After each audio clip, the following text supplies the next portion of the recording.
Greetings, dear ones. I'm KRYON of Magnetic Service. Nahui hui o makalihi. You are here, and you've always been.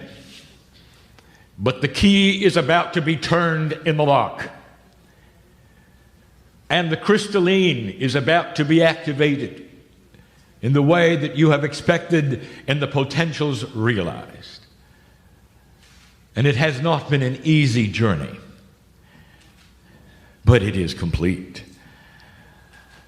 And in these moments where I can speak in this way, I wish to tell you what has accomplished, what you've done, who is here, about the tones. But first, I wish to talk to Yai. Yai, come sit down. Let's have a chat. Okay.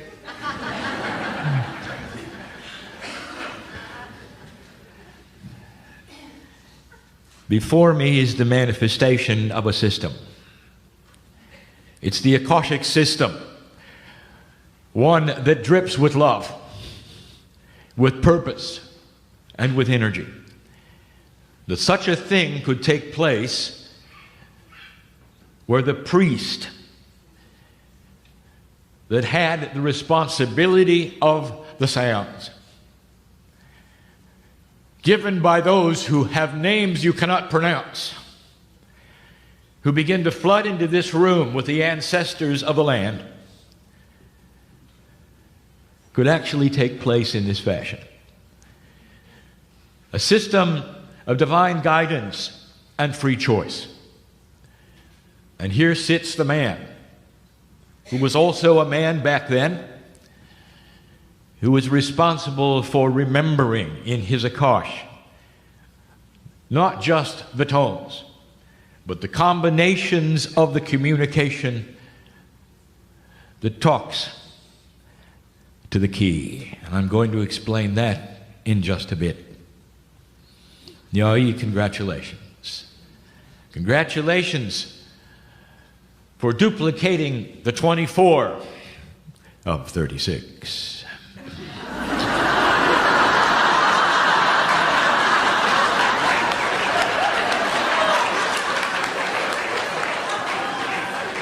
Do not fret, my good friend, because I will tell you the other 12 will not be presented for another 26,000 years. You have time, sir.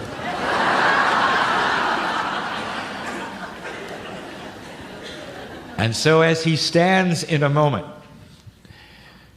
against all odds in a three-dimensional construct of those who may be watching or listening, it comes to fruition, a full cycle. The cycles are well known. The precession of the equinoxes, the end of the long count. There is more here than you think. In the Western world, in the cultures that you've grown up with, the prophecies have been of doom. For they have not understood what the ancients knew. You deal with mythology, which is only a few thousand years old, not understanding that underneath that there is the truth.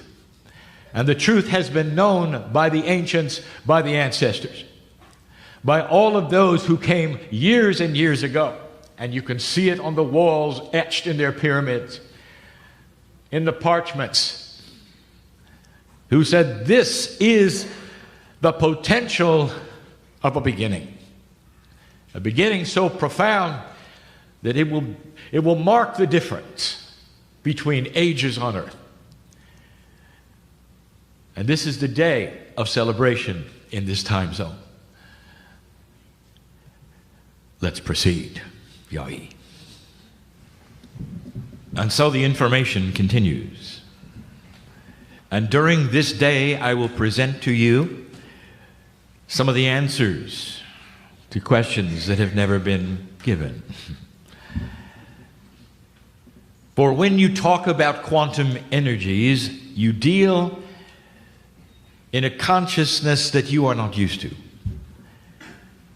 The idea that the sounds, the tones, and the movement would be anything special is beyond the reach of most minds. And even those who are here are taking for granted something that has been told of them. And yet some of you are beginning to feel it. Some of you began to feel it in the rehearsals, and you may not know what you're feeling. Could it be that certain frequencies, motions, noises to you, when put together in a certain fashion and sung against each other, would create a third energy? And that is what you're doing. And here's what I would like to tell you that has not yet been discussed. The series of 12 combinations that you are doing now have only been given once on the planet. Only once. In this place called Lemuria. We're going to tell you more about Lemuria, which was called Lemuriha back then. We're going to tell you where you sit, who is listening, who is here in a moment, and what you're actually doing. But I want to talk about the tones.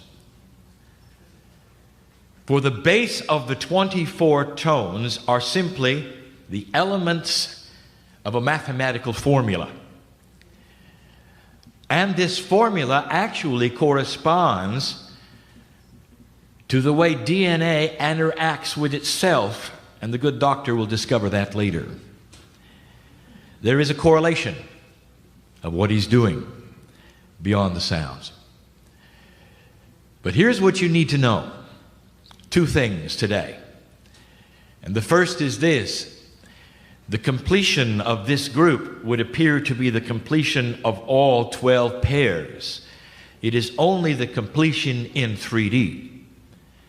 For the group that comes in with the intent to be here on this place must finish theirs as well for the key to be turned in the lock. I'm going to discuss the key as well, something we have never told you before of what the tones are really doing. When you put the tones together in different ways, they communicate differently. The 24 tones are the mathematical elements of multi-formula. The formula for today is the one that would be given, that you know about, a quantum signal which I'm going to tell you about shortly. And it's specific to today. It is specific to the timing of the solstice and the precession of the equinoxes. But here's what I want to tell you. When you take the tones and put them together in different ways, both backwards and forwards, that Yah-E knows and is sensing, you change the communication, where it goes and what it says. This particular communication speaks to a multi-dimensional source that is listening. And what bleeds over from it talks to the cetaceans, and that is why you see the excitement in the oceans. But you should also know there's a set of tones yet undeveloped for them, where you would get together in a place and sing an entire different set that will talk only to them at a time and a place to be decided. There are tones you can sing to make you warm. How is it that some of you sat in this room, which is temperature controlled, fanning yourself a few days ago? Were you aware of what was taking place? Of the temperature that would increase, not necessarily in the room, but within you? There are tones to charge batteries. Doctor discovered that. It's endless. There are tones that talk to Gaia. This is only one set of many. And so you are opening the door of the kind of communication that we have never discussed before. It is specific to energies that perhaps you've only started understanding that are there. The earth knows who you are today. Gaia especially, and I'm going to talk about that very soon. Very soon. And the message continues. I'm going to wait for the fourth period of information before I give you the structure of what you're totally doing. I wait for the 4, for it is the numerological equivalent of structure. It is the Gaia number. And that is why I wait. So let us speak now, for your information, if you have not heard it before, dear ones, of Gaia, but specifically of the mountain called Lemuria or Lemuria. For this you are sitting on used to be the largest mountain on the planet. The choir was not performed here, but close to here. In those days, the mountain and the peak of this mountain was approximately, in your language, 30,000 feet. The bubble beneath the hot spot that is volcanic pushed up the mountain, and this is something that geologically is unprovable. There still will be signs that it was possible, and there is protocol for those signs have been seen in other hot spots on the planet. If you had held a meeting on the top of the mountain, you would not be able to breathe. But at 20,000 feet, it was bearable. You actually held this particular ceremony in what back then was called the saddle. Today, it is the space between the two peaks of Maui. Approximately 20,000 feet back then, it was cold. It was very cold. And you were always cold when you gave this particular meeting. No matter what tones were sung, some of you at sea level would roll your eyes and think to yourself, it's going to be cold. And it was. What do you think Lemurians used as coats? For there were no animals here. And so you had the choice of plants and human hair. And human hair was the best, for it was natural, and you could weave it very tightly in many, many layers. And it explains to you why, to this day, Polynesians have the best hair.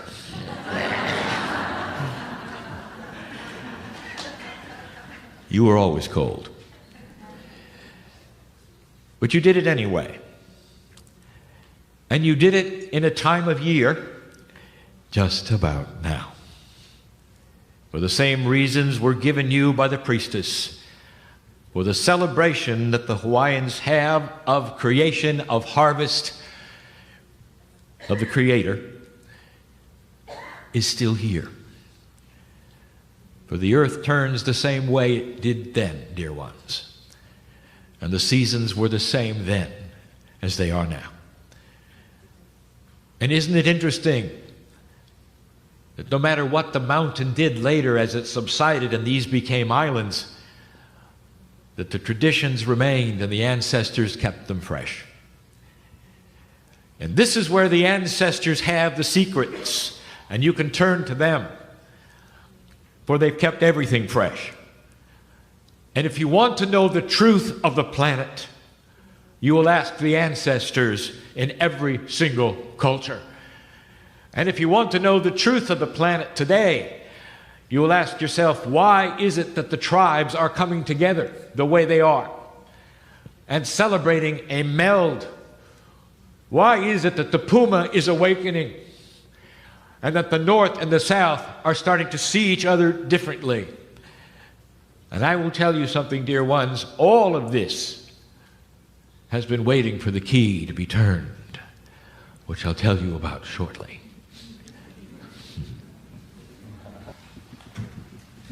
And so the information that follows is difficult. It's not that it's complex. It's simply the first time it's been given in this fashion.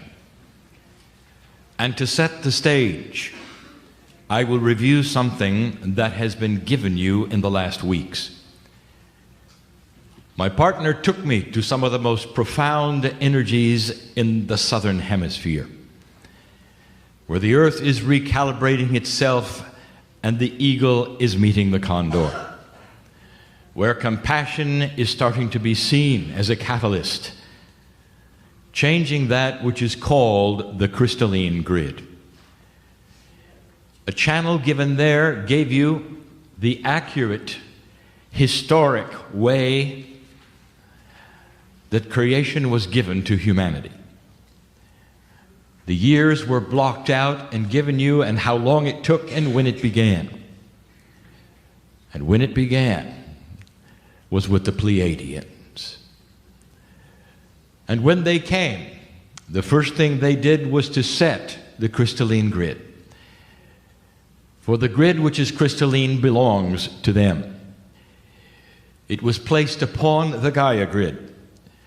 It is then the creation grid, if you wish. An esoteric grid that then responds to human consciousness and goes both ways. It receives and it gives. Part of what is going on now is the recalibration of the crystalline with human consciousness.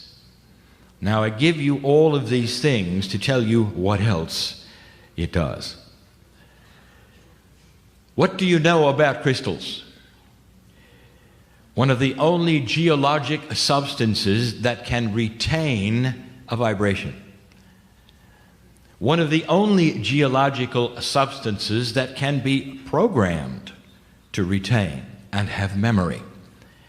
And so the crystalline grid is really two things: an esoteric grid that works with vibration of human consciousness, both in retaining and transmitting back to the human DNA, but it talks to Gaia. And the Gaia part it talks to is anything crystalline in the Earth's crust. If you talk to a geologist about how much crystalline there would be in the Earth's crust, you would be amazed. And so there is a retention of frequency between the quantum grid, which is crystalline, and the Earth crystalline grid, which is the dirt of the Earth. And in that you thought there was a consciousness engine, one that is responsible for portals and vortices, for nulls. But it's more. For in the building of the crystalline grid, the Pleiadians built a lens. And the lens is something that will focus. And it will focus that which is appropriate, a signal, and send it to the center of the galaxy. 26,000 years ago, you put that in place, dear ones, when you sang the tones. You created what we will call the lock. It locked in place this particular grid and the lens it represents. It is not a rusty lock.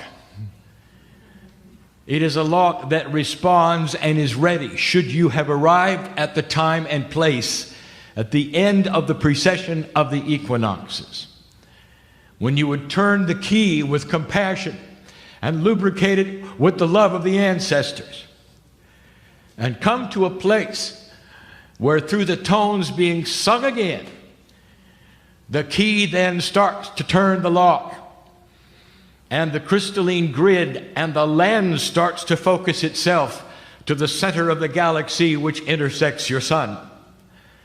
And at that point in time, the tones unlock the key, and the grid starts to change. And it is the grid and the lens that sends the signal based upon the tones you sang to it. Now you know the mechanics. And the next thing to tell you is who is listening. And so as the lens is activated, and the crystalline sends a signal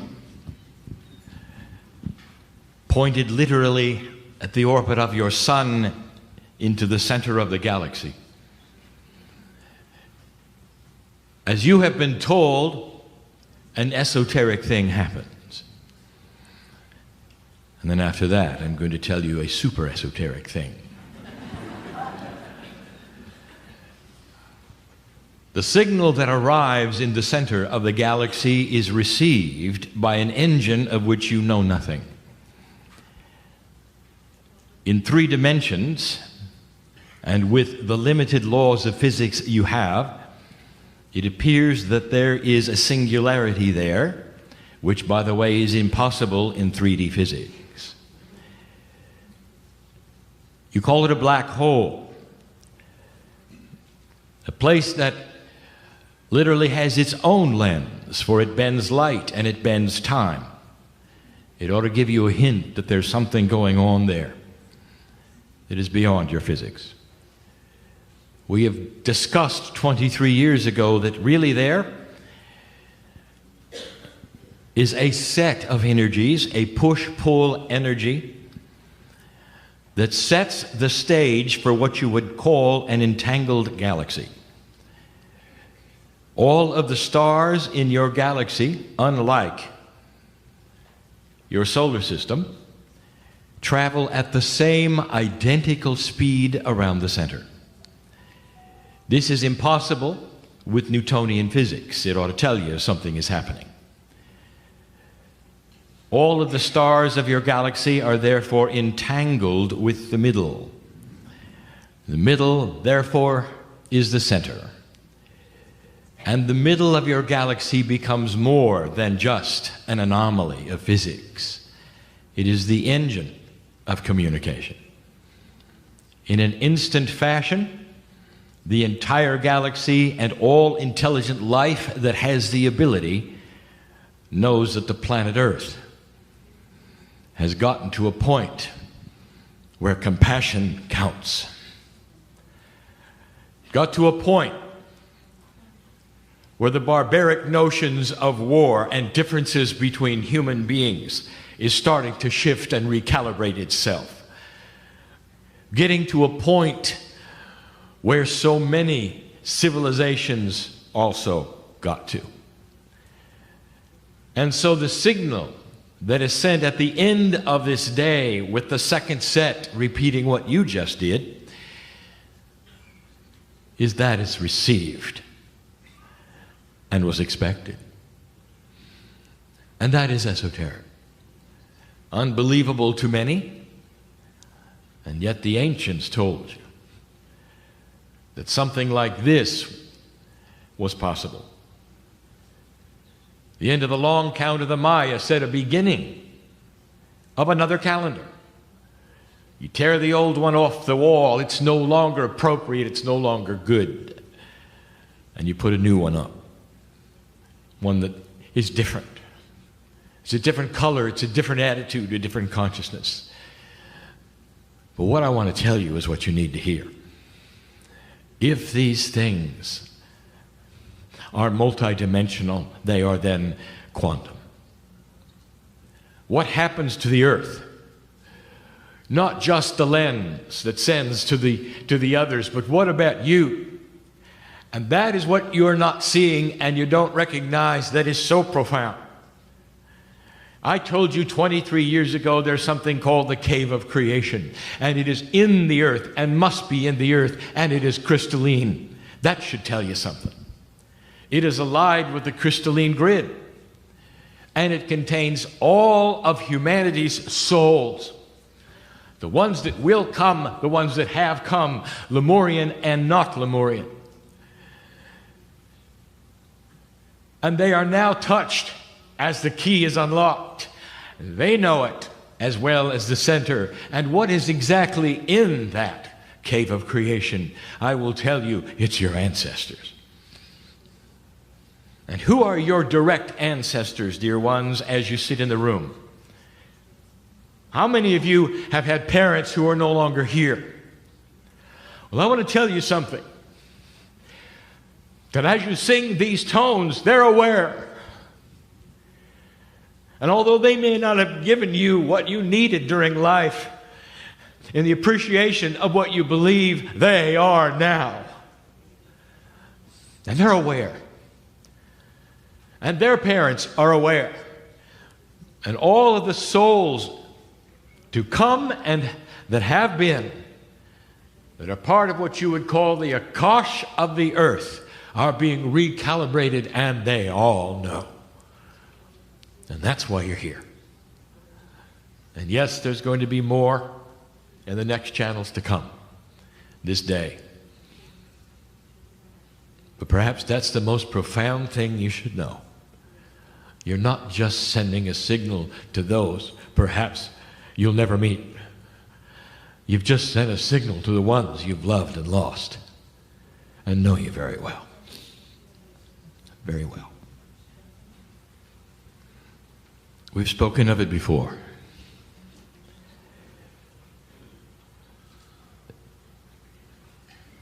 The Pleiadians are not far away.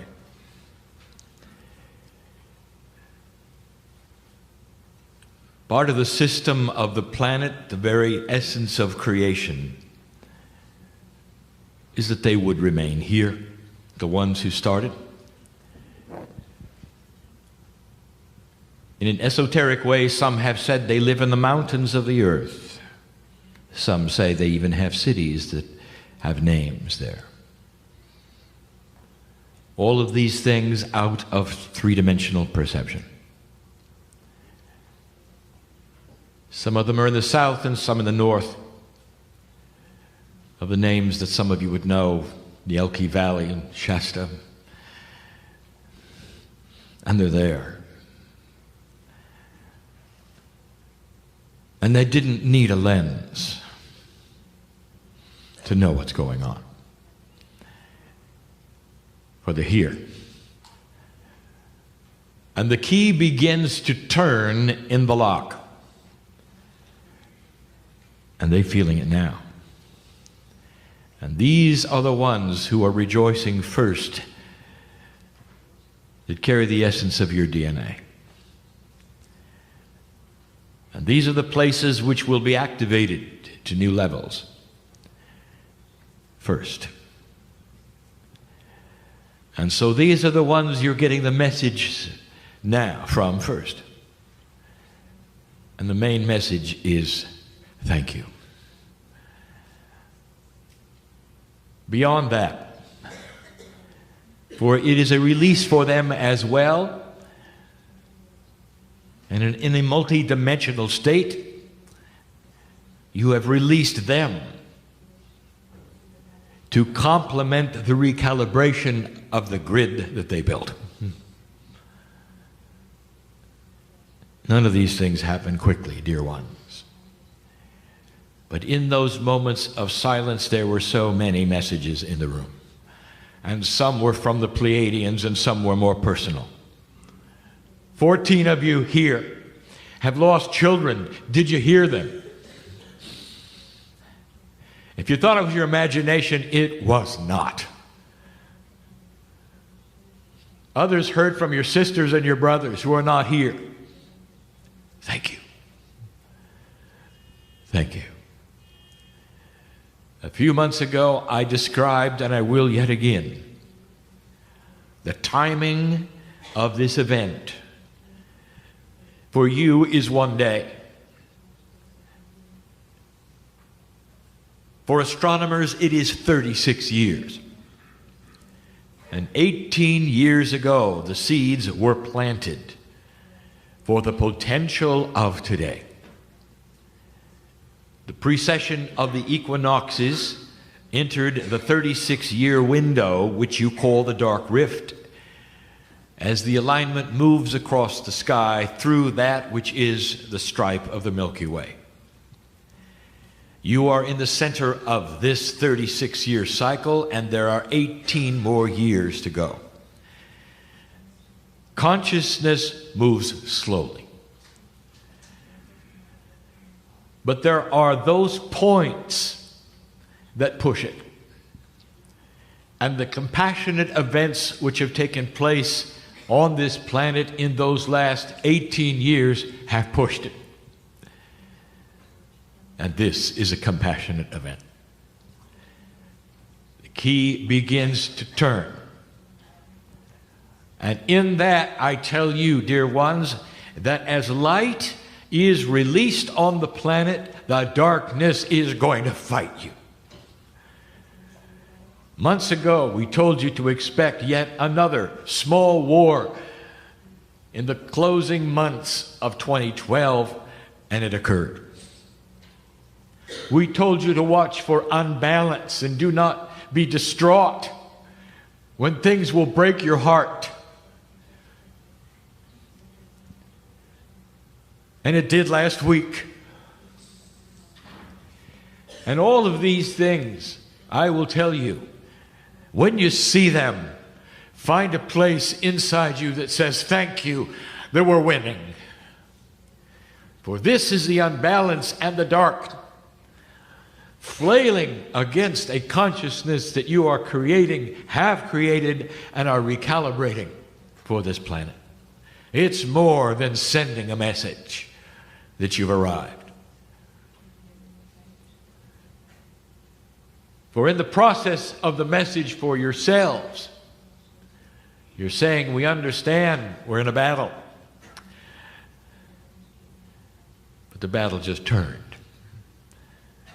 And yes, there will be unbalance. And yes, the wars will still be there for a while. And so let us take a moment to welcome to the room the lives that have been lost just in a few weeks. And they can look at you and say thank you as well. This is more important than you think.